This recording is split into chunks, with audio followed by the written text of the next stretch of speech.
Welcome to the Ironcenturion podcast, a Christ-centered adventure into leadership, manliness, and brotherhood. I'm Michael DeGroat, one of the instructors with Ironcenturion. Thanks, Michael, and I'm Tim Storm. I'm here with Ironcenturion as well. I'm a founding member, and we've got some other guests that we'll introduce here in a second. But Michael, at first, why don't you tell us a little bit about what we're going to be talking about tonight? Yeah, we're going to talk about the idea of the healthy role of hobbies in a man's life. Like, what do we do with free time? What are your hobbies? And what are our hobbies? We're going to talk about some of our hobbies. And so that's why we have a guest with us.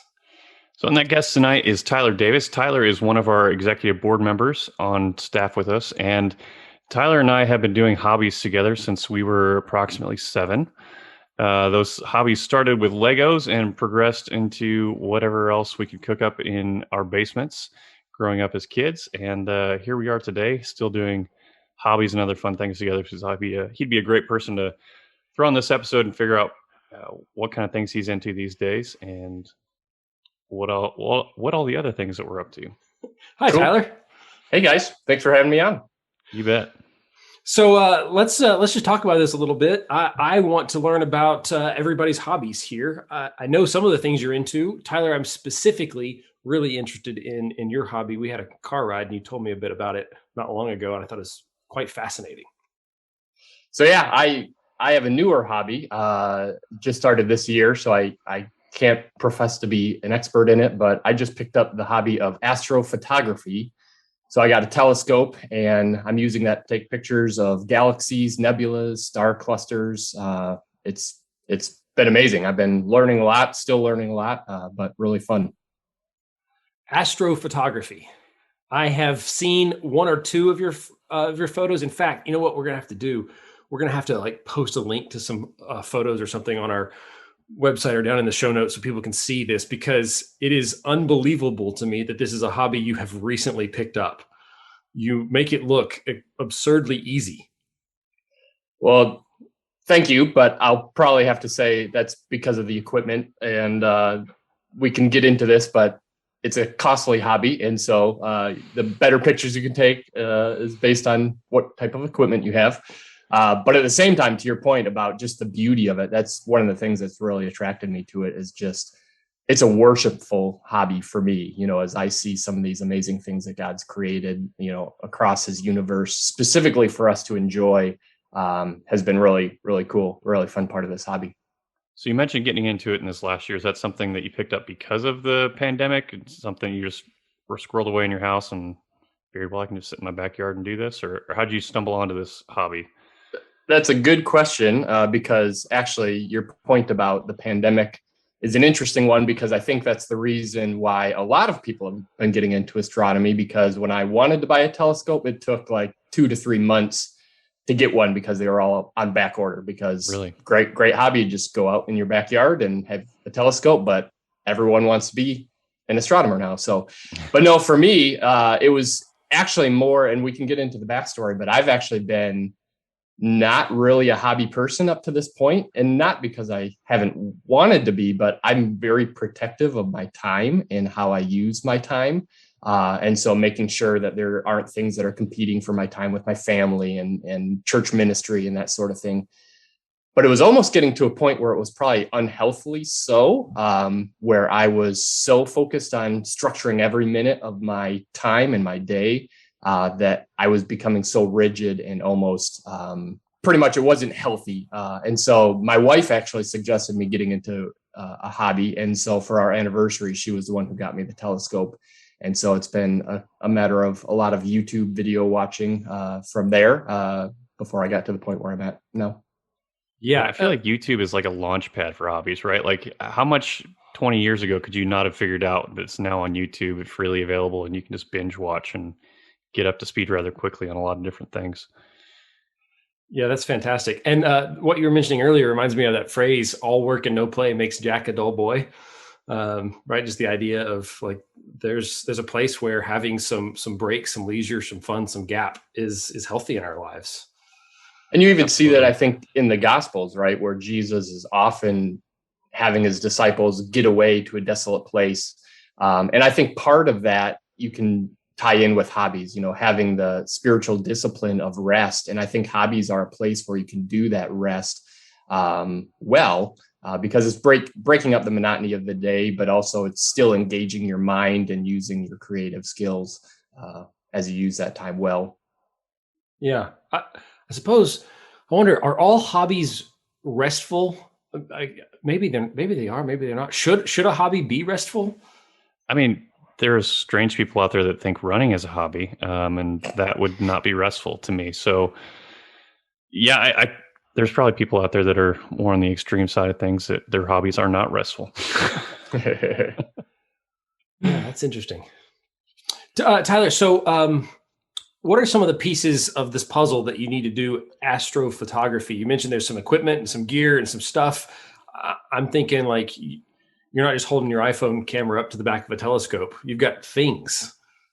Some people actually do. It's actually impressive with the smartphone cameras that are out these days, that I've seen some pictures on Facebook that people still need a telescope, but you just hold your iPhone up to it and you can get some pretty impressive pictures. But yes, there's lots of different stages. So one, for me, the cheapest way to kind of get into it is obviously you need a camera. So for me, I got a DSLR camera, but I got it used. You can get some great ones used. That would be great for the hobby. But there's actually dedicated astrophotography cameras that you can go to too that are, over $1,000. But mine was a couple $100 used that you can get. The most important piece of equipment, they say, is actually the mount. So the thing that your telescope stands on, for two reasons. One, it needs to be robust. Like the tripod? Yeah. So the tripod is more than just a tripod, but it does need to be a sturdy enough tripod so that wind is not going to shake your telescope, that sort of thing. But more importantly, they're actually pretty sophisticated mounts. The tripods have a head on it that has an engine that points the telescope where you want it to. So I can literally just on my computer type in what part of the sky I want to look at. So what galaxy or what nebula do I want to focus on? And it swivels over to it. And then because the sky is constantly rotating, rather the Earth is rotating, and so it looks like the sky is rotating for us, the mount's actually tracking those objects throughout the night, which is important because when you take a picture of a galaxy, it's not like a regular picture where you just snap a picture, for a second. The light is so dim, you actually want to track it for 30 seconds, 1 minute, up to 5 minutes I've done so far. You have one exposure, opens the shutter for 5 minutes, staring at that one galaxy. So you imagine how well that mount has to track that object to be in the precise same location for those 5 minutes. This is blowing my mind. So you have a telescope that moves, that is computerized, that is connected to your computer, so you can tell it what to look at, and it does and finds it and follows it. That's right. And there's some cool software too, where I'm actually pulling up the software, looking at the part of the sky. It's like a virtual map of the sky, and you can zoom in on the object. You click it, and then it swivels to that object. So this is not something we touched on in our car ride, and this is fascinating. That's pretty cool. The engineering and physics side of my brain is really firing on all cylinders right now. It's pretty cool. Well, that's another thing that drew me to this hobby, is because it engaged multiple sides of the things that I'm into. So I like math. I like science. It kind of brought a lot of those things together for me and really kind of drew me in because of that. Wow. Okay. So, Tim, hang on. Help me with this for a second. I feel like the math behind this, and I'm asking you because you're the engineer here, I feel like the math behind this has to be extremely complicated to get a stationary image to capture from a galaxy that is millions and millions of miles away smoothly while on a moving, rotating Earth. Yeah, I don't think the math is necessarily the difficult part. The beauty of astrophysics, if you will, is the math that drives all that stuff is incredibly simple. And I think there's actually... See, you're the engineer here. Oh, it's easy. I learned this in my last year of college. It's super easy math. But when you think of how hard it could be, but how simple it actually is, I mean, the formulas all are less than a couple lines long, right? And to me, what that signifies is there's so much order in creation that God allows us to figure out how he designed things, right? Mm-hmm. And it's not beyond our grasp. He's allowed us to have the mental capacity to figure out how some of those things work, or at least put mathematical models to those things. And that to me is like just another fingerprint of God that just says, see, this is pretty cool, huh? That's mind blowing. Okay, so Tyler, there's some problems that come to mind, some challenges. What are the challenges you face? Motion would be one of them, but you solved it with this really cool tripod. But there's got to be other challenges to be able to capture an image like this. Yeah, the biggest challenge I'm running into, which any astronomer would tell you, is weather. So my hobby is very much dependent on what the weather is like. So for instance, here in Texas, where I live, the weather for the last almost 2 months have been cloudy every single night. And so I haven't done any pictures except for last weekend was the first time in up to 2 months. So that's the biggest thing is you have to be patient with the hobby. You know, other things like you're in the middle of winter, so it's cold. You have to be outside. For most, you know, for setting up, I've been getting to the point where I can set up my telescope in maybe 15, 20 minutes. I can rush inside and I can actually remote into my computer from inside, which makes it a little more enjoyable. But some might say that's the lazy man way out. There's astronomers who, you know, they're out there all night, you know, throughout the night, cold, you know, freezing temperatures and braving it. And I'm inside in my cozy bed going to sleep, and then I'll wake up when it's all done. Okay, that's cool. What are some of the so challenges of weather? Of course, yeah, it has been cloudy. You and I don't live that far apart. What about, we live in a pretty populated area. When I go outside, I've got a friend who grew up in Dallas, and they always were confused about that Bible verse that says when God asked Abraham to number the stars in the sky, and I'm going to give you this many descendants. They were always like, "Why? That's weird. There's like 7 of them. Why would God say it that way?" Because they grew up here, and we can't see very many stars here. At least I feel like we can't. How do you deal with that? Yeah, and I'm in the suburbs and Dallas suburbs, and so even here, the light pollution is pretty poor. There are some ways around it. So they're called filters that you can put in front of your camera that actually help block out some of the unnatural light. So some of the street lights, city lights, they actually, Tim would like this. They actually have certain wavelengths. And so if you can isolate those wavelengths, you can filter them out using these filters, leaving just the natural light that you would expect from like a star or a nebula, that sort of thing. So you can pay all kinds of money for different types of filters that filter out the different types of light, so you just get the ones that you want. So if you want a nebula that's more colorful, there's certain wavelengths that you're targeting. You're doing a galaxy, that might be a different type of filter that you can get the right lights. But the easiest solution is to just drive somewhere where it's darker. So for me, I paid to become a member of a local astronomy society, and they have their own, they call it a dark site, just over the border in Oklahoma, which is much less light pollution. So I can go up there on the weekends and set up my telescope. They have nice pads and electricity and stuff that I can plug in.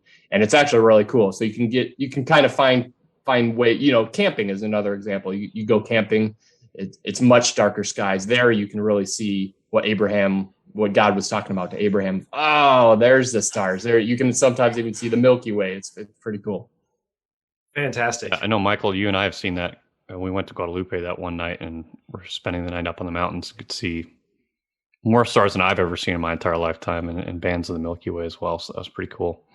Yeah, that I remember that specifically. We could probably tell that story in full sometime, but we were camping at like 7,000 feet, and we were 400 in miles. Texas. In Texas, yeah. We were I don't know, it felt like 400, 300 miles from like the nearest significant population. There was no light pollution of any kind. It was a clear night, and the moon there was no moon that I can recall. It was very limited, and the stars were it was absurd. I felt like I could pluck them. Pretty cool. Michael, let's talk about you for a minute. So you're more of a gearhead on this side of the spectrum. That's true. Yes and no. And that's an interesting thing. So one of my primary hobbies of choice is I like to work on my Jeep. I have a Jeep that is it's a 97 Jeep Wrangler. It is almost a classic. I'm deciding if I'm going to get classic plates for it, but I theoretically could soon. And I have rebuilt pretty much everything on this Jeep. The only thing that I have not rebuilt that is substantial is the engine, and that is scheduled to start soon. So I have taught myself via YouTube and some friends and others just how Jeeps work and how to upgrade them and build them. And so I've really fallen in love with that. And so but I make a distinction here. I don't really work on cars. People go, "Oh, you're a car guy." And not really. I don't know much about cars. I know a whole lot about blue 1997 Jeep Wranglers that are in my garage. And that's but I have turned almost every bolt, and I have learned what to upgrade and what not to for the purposes of taking it to the mountains. And so for several years, that is your magic school bus, essentially. Yeah, exactly. Yes. Yes. And so I'd take Miss Frizzle style adventures. And I try to go every year. It actually has turned out to be every other year, but I always say I do it annually, and go to Colorado or to Utah or places that are famous for Jeep trails. Texas is very poor on Jeep trails, but Colorado has lots of national forest land and Bureau of Land Management land with Forest Service fire roads that are road is probably too generous. They're basically Let's talk about that for a second, because I just went up to Colorado a few weeks ago and experienced Jeep trails for the first time. I rented an ATV, a Polaris RZR. It was pretty fun to drive around. Now, where we went, now, Michael, this is a place that you've been before. I have. Yankee Boy Basin up near Ouray, Colorado. Yes. Beautiful, beautiful land. When we went, it was mid to late May and it was still snow on the ground. Yes. At least up at altitude. So we weren't able to go as far as like you've gone on that trail, but was starting to get a picture of what these Jeep trails entail. And to paint a better picture for those of you who are uninitiated, like I was a few months ago, what Michael is talking about are these tiny little dirt roads that have like sheer drop-offs on one side and, cliff on the other side, right? So if adrenaline is your thing and you've always wondered, hey, can I drive a car across something that if I don't do this properly would mean that I fall down and tumble into this gorge? And this is probably the hobby for you. That is a good description. In fact, I'll see if I can find this photo. I've got a great photo of me in my Jeep on one of those roads. If I can find it, I'll send it over to you, and then we'll post it somewhere where you can find it if you're listening along. But yeah, that's what I enjoy doing. And I know that trail you were on, Tim, you probably made it 1,000, maybe 2,000 feet above the town you were staying in. That trail you're on, if you continue when the snow's not there in the summer, it goes to about 12,000. Actually, at one place, it crosses over into the 13,000 foot range, which is very high. And you can do it sitting in the driver's seat, which is really cool. Yeah, our altimeter was showing around 11,000 feet. So. Okay. Yeah. So there's 2,000 more up to go. Yeah. If you want. Now, Michael, you mentioned that the hobby that you wanted to talk about, though, is actually working on your Jeep. Can you help me understand that, though? Because that sounds like the last thing I would want to do. Like the whole, like, my car breaks down, I need to fix it. Like that, I just bring it to a shop or something, because that would be the last thing I'd want to do. So yeah, that's fair. What's appealing about working on your Jeep? That's very fair. So I call it wrench therapy.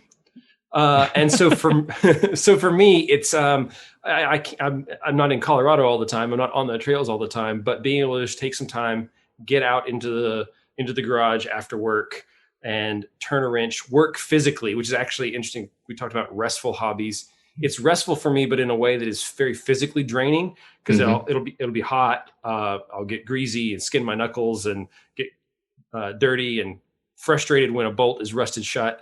And so, it's soothing to me and relaxing, because I think it's the order of stuff. You can tell when something's broken, and putting it back the way it's supposed to be is orderly. And I enjoy that. I also enjoy that it's something I don't know about. And so it's like a massive puzzle that matters, because I'm always looking stuff up and looking on forums and trying to figure out, okay, what is this supposed to look like? How's it supposed to work? Following the steps in the repair manual. It's very just kind of an orderly process. And sometimes it's a puzzle trying to figure out, okay, what's wrong? Why doesn't this work? The one thing I hate is electrical. That is like a puzzle, but when things start not working electrically, I just hate that. But working on the mechanical side of it is very orderly and calming for me. So you mentioned forums, and that's a part of my hobby as well. Have you ever, like, this was a weird concept for me to get into about 10 years ago when I started out in my hobby, but have you met people on the forums, like in person? I have not met anyone from forums in person yet, but I have established some kind of rapport with people, and you learn who on the forum, I mean, is knowledgeable, right? Like who's the go-to wisdom person and who's the guy who whatever he says it's probably not right, right? Or but you learn like, okay, if they said it, that's the way it is, right? And so there's a couple people on some of the Jeep forums that I'm part of that they have forgotten more about Jeeps than I will ever know.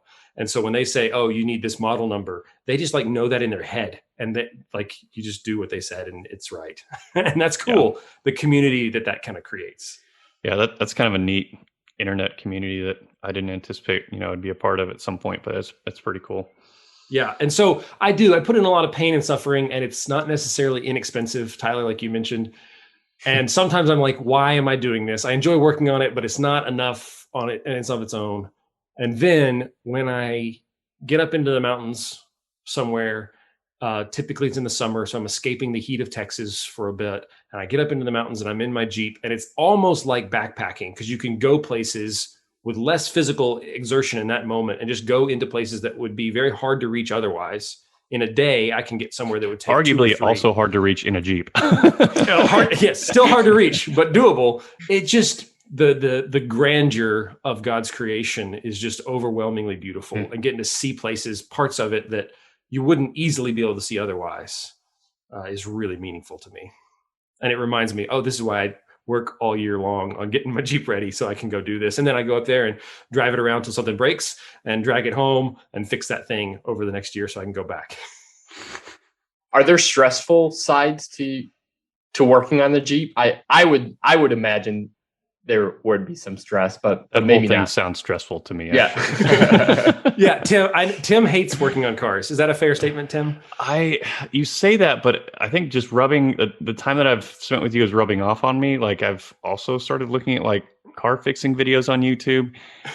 And I've had people over to the house recently to help me fix problems, but both those times that I'm thinking of, like, I probably could have done that by myself, which has not always been the case. I've normally absolutely hated on working on cars. I think I'm slowly getting over that phobia. That is fantastic, and I am thrilled to hear that. I don't know if I'm one of those people, but recently I was over at your house and helped you work on a project, and like I feel like that was the kind of light bulb moment for you. In part, like you're like, oh, this isn't that hard. There's like 6 bolts. We did the thing, and then put the 6 bolts back. Like you said, it's a logical process. I can handle those logical processes, and it's just the fear of, if I don't do this right, how do I get to work on, the next day? So that is the most stressful part. So Tyler, yes, there was a period of time when my Jeep wasn't working and I wasn't being able to get it fixed. I was rebuilding the transmission, and that was, I will never do that again. I enjoyed getting to do it and learn it, but once was enough. I saved a bunch of money doing it that way, actually. So I bought some tools with that money, which is a cool thing of the hobby. I use that as an excuse to buy cool tools. But for a while, I couldn't get to work except using public transportation. And I was fortunate enough to be able to have it where I could at that time. But that was weird, not having a car because the transmission is on a bench and trying to get it put back together. That's stressful. And then also trying to get it ready for a trip. Like I've got a leave date and I'm getting everything ready. And then right before, like, oh no, I haven't finished this yet, or I caused another problem.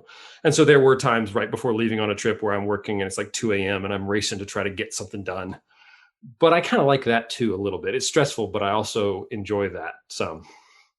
That's something I'm even fighting with my hobby of working with a telescope, is that I almost need to guard against that. It can be a stress inducer rather than a stress reliever when I take on that hobby, and maybe to the point of it becoming like an idol for me, where I'm so focused on, I finally have a clear night.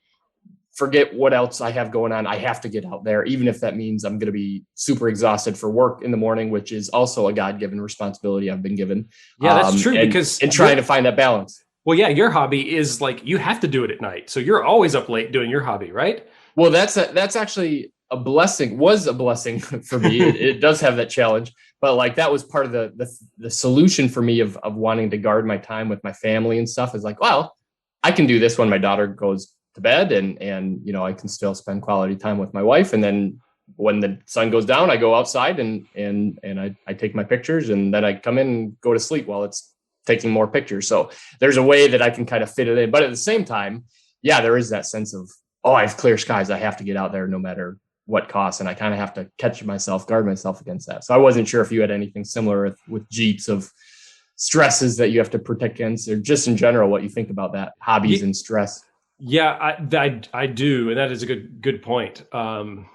Because it is relaxing until now I need to rely on it. So for a while I mentioned it was my daily driver. It is not anymore.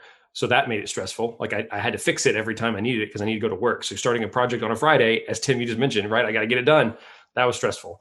Now it's less stressful because I don't have to drive it every day. It's become more of a special toy type item, so I can have it down for a while. But then also just keeping in balance too. You can spend tens upon tens upon tens of thousands of dollars on Jeeps, and people do. And I don't know that that's right or wrong for them, but for me to spend that much money would be wrong because of my family priorities. So that wouldn't work. But it's easy to do so. And there's lots of marketing saying, oh, you need this upgrade because, well, see, in Jeeps, you want them to go slower. And so there's an upgrade you can get that slows down the gear ratio between the transmission and your transfer case so that you can actually go slower. You know, like with most cars, race cars at least, you're trying to move the top speed to the highest it can go. With Jeeps, specifically ones for off-road, one of the objectives is to make the bottom speed as slow as possible so that you can move at a very high torque, slow pace, crawling up something really steep. And so there's upgrades you can do like that I have not yet done. Upgrades that other people would consider downgrades. Exactly. Yes. All right, Tim. So what are you into these days? So here in the show notes, I've got my list of things, and Michael maybe kind of like narrow this list down. So I think the overarching word I'm going to use is maker, right? That's kind of the trendy thing that we say that, you know, for people that tinker on things these days. And for me, what that encompasses woodworking, you know, that everything from furniture building to building catapults for my kids in the backyard. Where do you catapult your children to? Over the fence. Oh, okay. There's a trampoline in the neighbor's backyard. I built a flight simulator, an F-16 flight simulator, which is kind of a cool thing that I have in my garage. I do 3D printing. I build models, like plastic model kits, like that kids built that I still built as an adult.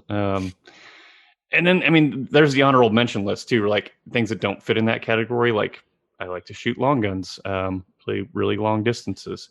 I like to go hiking and camping, and also I do art. So, I mean, there's just this like wide swath of things that I'm into, but the majority, I think, you know, focuses around that maker title.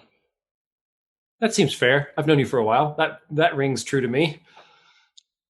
Yeah, and Tyler also has been roped into a lot of my maker projects from high school and college even. So, so what's one of those things that you like? What are you talking about? Roped in? We made chainmail, night chainmail for like a breastplate type thing. Maybe we could edit some of this out in editing later on. Some of the list of things you've created. We did. What was that thing we were trying to make? Was it a helmet? We had like a vacuum cleaner. We were going to suction something to mold plastic to make like a helmet, I thought. Do you remember that? About right. I remember the process. I don't remember what we're trying to make. Yeah, me either. And then I remember the Lord of the Rings board, right? So big board, foam board that we had could play games on and made it look realistic and stuff. And to be fair, I mean that was high school days, so we've moved on from some of those things. Yeah, right. You know, you wish you had that in your basement. Yeah, well. I do feel like for Tim, I feel like your makerness is a perfect kind of intersection of engineer, creativity, and mischievousness. Oh, absolutely. And there's a mischievous light that comes on in your eyes when you're making something that has a certain purpose or intent. And I've seen that light click on multiple times. Yeah, and funny enough, like I actually have what I would consider to be my dream job now. I work for a large company here in Fort Worth, and I get to make models for them. That's my like regular job. So I'm an engineer, but I design and build prototypes and concepts and testing apparatuses and such. But I'm a professional model maker. So it's funny because a lot of people are like, oh, well, once you get this job, you're not going to want to pursue model making at home anymore. And that really hasn't been the case at all. I actually still like what I'm doing, and been working at this job for 4 years now professionally, and still enjoy coming home and getting to tinker on my own stuff. So Tim, I have a question for you, because you have the maybe the answer to what I had been wrestling with my hobbies all along, which is how do I balance the time spent with a hobby well amidst all the other responsibilities that we have as men. And you have a lot of responsibilities between work and family and church. And I see how well you handle those and pour yourself into those. And yet I see the pictures of the things that you work on, and I'm thinking, where in the world do you find the time to do all that? So I'm curious, how do you juggle all those hobbies that you just listed and all the other things that you have going on? Well, the answer to that is by getting it wrong a lot. No, my wife has been extremely gracious to me in our own personal growth, because she has her hobbies and I have mine, and I think those are both very healthy for both of us to have. But there's definitely been friction points in our marriage when I've allowed things to not be in the right order of priority. So it's really just one of those communication things where I've got to be communicating well with my wife and make sure all those priorities, as you mentioned, are taken care of in the appropriate order before I start, disappearing in the garage, and need to make sure that my kids have gotten attention and my wife has gotten attention, and I've checked all the boxes and things that people are counting on me to get done. But yeah, that's kind of a driver for me, is make sure that I'm squared away, as we like to say in the Army, that all of my ducks are in a row so that I can go off and have some dedicated time in the garage, which is kind of my spot in the house. Nice. I think go ahead, Tyler. I was just going to agree about the communication, because I think for me, I for a while had just assumed, oh, my wife wouldn't like it if I was, spending all my time doing these things. But when it finally came up, she was like, yeah, that sounds awesome. You should go do that. And she was very understanding. So like you said, just communication and making sure that you guys are both on the same page. That's cool. Yeah. And I was going to say, I think that's part of the love deeply idea. The idea that we as men love others, love them deeply. That means it should cost something. And hobbies are largely, can be largely about us. That's how we've been talking about it now. And so we need to be careful that we are intentional to love others deeply. It should cost us something. That might mean it costs us time with our hobby. And it has for me at times, and I know it has for both of you. I've seen it cost you time with family, or that you choose family over your hobby, and it costs you time working on your things you want to work on. And then I think the other way you can do it is you can use your hobby to love deeply. So, for example, I'm not a car guy. Don't call me to fix your car. But I did recently do a project with you, Tim, on your car. And just the other day, I helped my neighbor, actually. He had a problem with his car, and I was able to diagnose it and fix it for him for a tenth of the price that it would have cost him to get it fixed at a shop, and quick and fast. And he learned something because we did it together. I got to spend time with him and build a relationship deeper with him. But that cost me because I was working on his car. I don't like working on other people's cars. I like working on my Jeep, right? I don't even like working on my wife's car because that's not fun. I like working on my Jeep.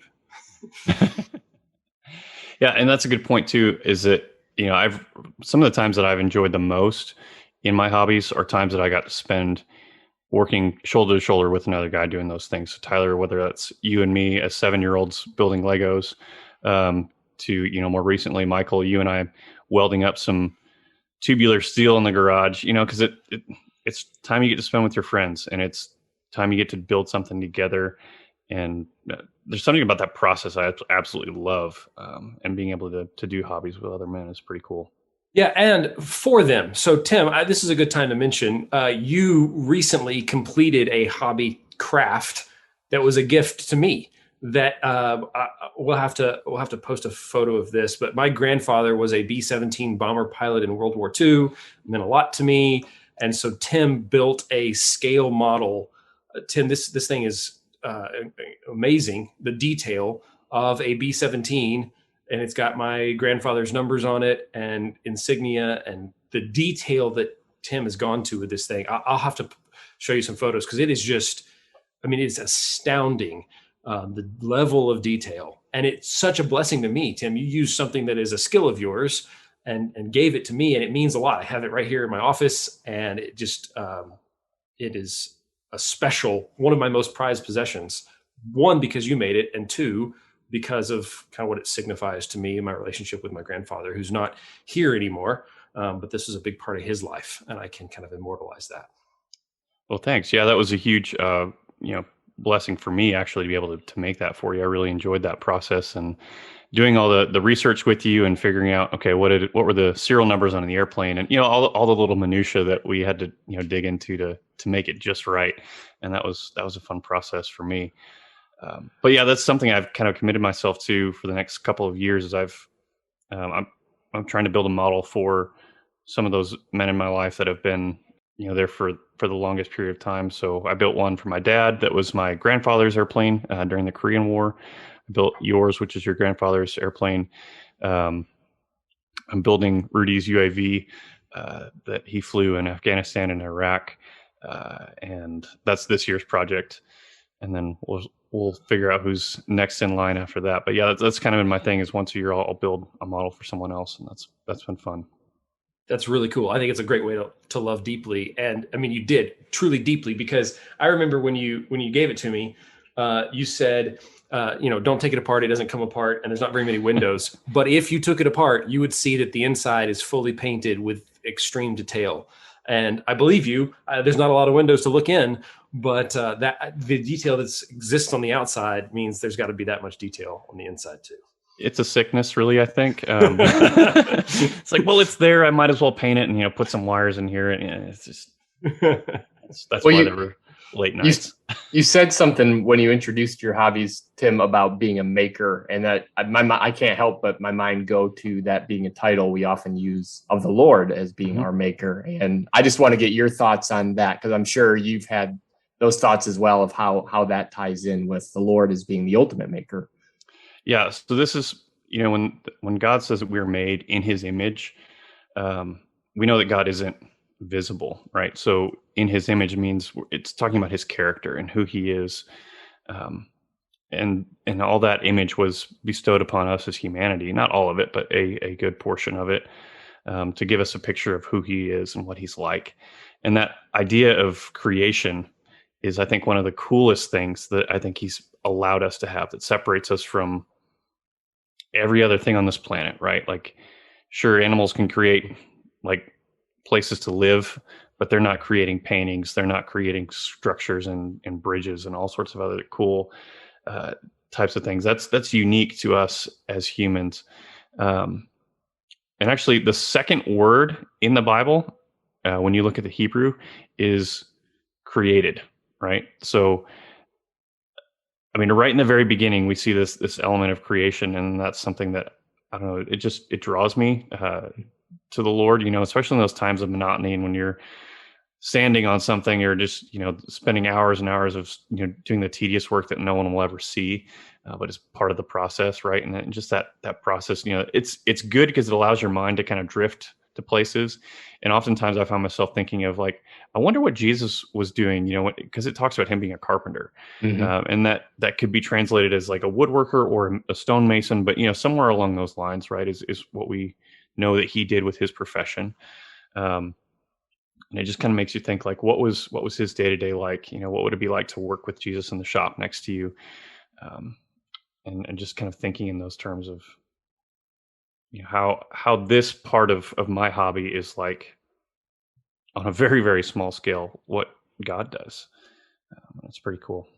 And I'm even noticing a theme across all of our hobbies that in one way or the other, we're worshiping the Lord as our creator. You know, Tim, you in the creative ways that you make things and the detail that you pay attention to, that God loves detail. He loves doing things that blow your mind with the detail that people wouldn't even see, that amount of detail. Whereas I'm enjoying the beauty of the universe as I capture those. And Michael, we talked about your hobby with going to Colorado and getting out there and being able to see parts of God's creation that others don't have access to because you're taking your slow Jeep up there. So, but that's just cool as I think about, how our hobbies help us get in touch with God as our creator and worship him more because of that.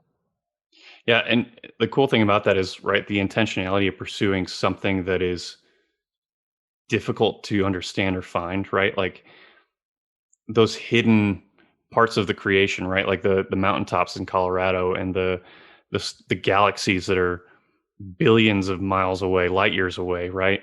Um, when we take the time to go and look at those things and investigate and study them, um, I think God is honored by that, right? Like as a model builder, Michael, when you were poring over that model when you first got it and looking at all the intricate details and everything, like that meant a lot to me because it meant that you were interested in what I had made, right? So I can only imagine God's heart in that is the same, where he enjoys us looking into all those different things that he's made and all those different things that he's created for us to enjoy and thus worship him because we are enjoying the creation. So I think there's a lot there to be said about his heart and even us pursuing the creation.